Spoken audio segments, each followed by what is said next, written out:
Hello YouTube! Welcome to this week's Drivers Meeting video. Yo, what's up guys, here, welcome back to another video. And in this one we are doing the second Drivers Meeting video for the NASCAR C Cup Series and NASCAR Coca-Cola Truck Series Season 2. Now, this video we're going to be covering everything from the All-Star Race at Homestead Miami Speedway, and we're going to be including as well Charlotte, Darlington, and ISM later on in the video. But the All-Star Race is going to be really weird, so I want to talk about that first. So, before we do that, we actually have to talk about the rules and stuff. The rules are basically the same as they have been in the previous races. For penalties, we do have the pass-through penalty if you beat the leader to the line on a restart, if you change your lane before you hit the line on any restart. I'm just trying to think. I think that's it there. The only other ones are under caution, you can't pass someone on entry to pit road.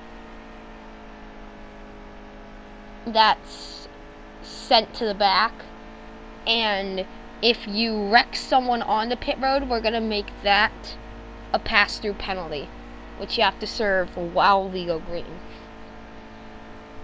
So make sure you remember all these rules. Those are the penalties. There are no speeding penalties.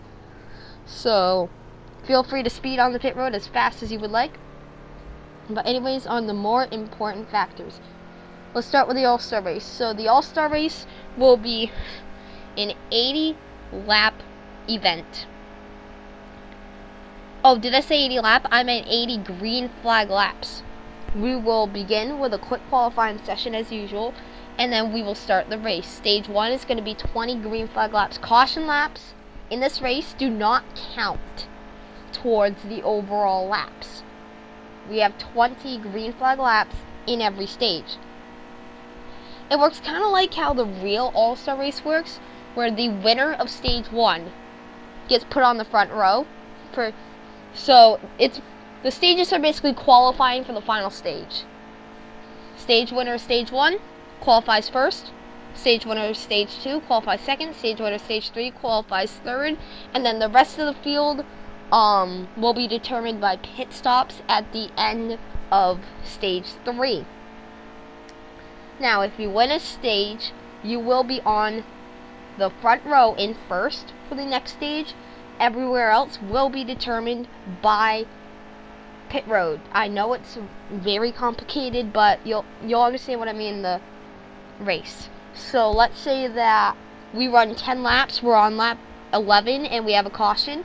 When we restart, well, we of course race back to the line. So we're going to be restarting when we begin lap 12. We'll be beginning lap 12 on the restart. And I forgot to mention this, but the penalty for restart violations, yeah, those aren't allowed those don't happen on the initial start of the race. When on the automatic caution at the very start, you're allowed to pass the leader and you're allowed to change your lane. Just wanted to clarify that.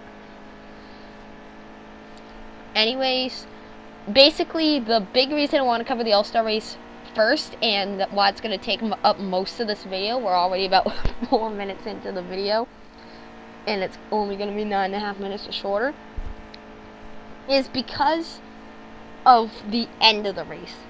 This ain't going to be no ordinary event. This ain't no ordinary All-Star event where the winner wins $1 million. That'd be cool, but that's not what we're doing. There are 3 things that are going to be awarded at the end of this race. The winner will have the choice between all 3.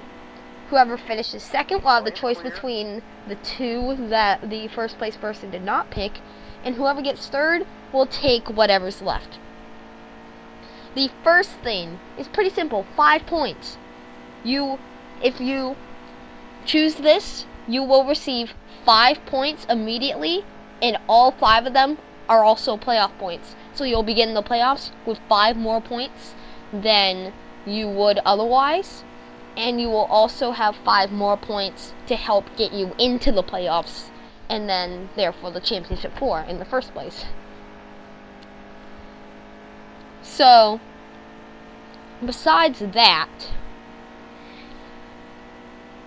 the other 2 are power-ups, the likes of which I don't think have ever been seen in a NASCAR league before, and we're introducing them today.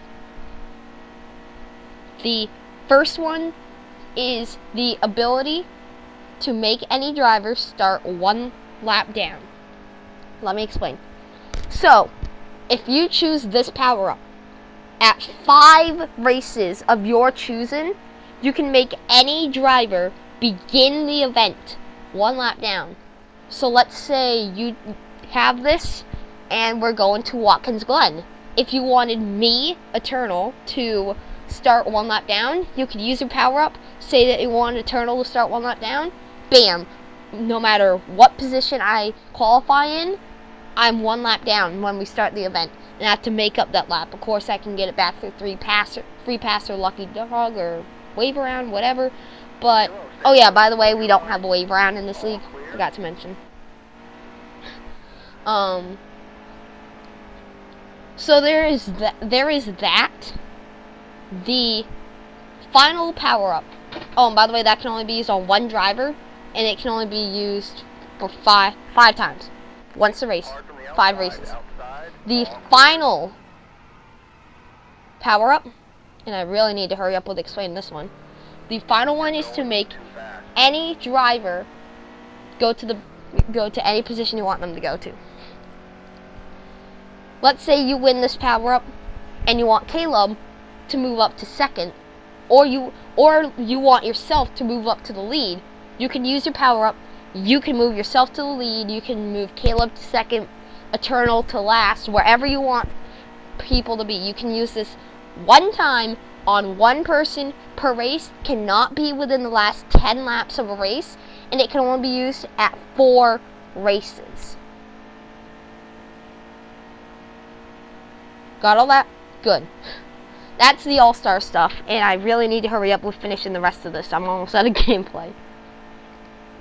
Anyways, after that, there's not really much to explain. Charlotte's kind of the same rules as Dover, Martinsville, and Kansas had been.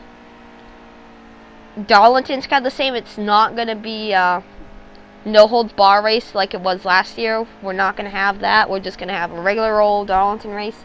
And then I-7's going to be kind of the same rules. You're allowed to cut off the dog leg. Kai, your turn 4 trick is allowed. You can basically do whatever you want at ISM. Except for wall banging, of course. You just have to follow the regular rules. So that's basically all we've got for this driver's meet-in video.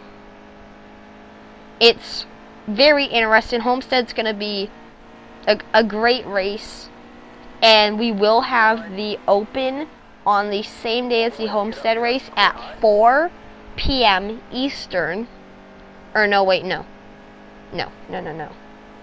There will be the Open at 6. 6 will be the Open, which is going to be a race at Homestead. We're basically going to have me and all the people that didn't qualify for the All-Star race. The top guys will go into the All-Star race. And that's going to be the Open. The All-Star race will be right after that. So, hope you guys enjoyed this video. Respect, like, subscribe for more content. I'll see you on the next one. Bye-bye!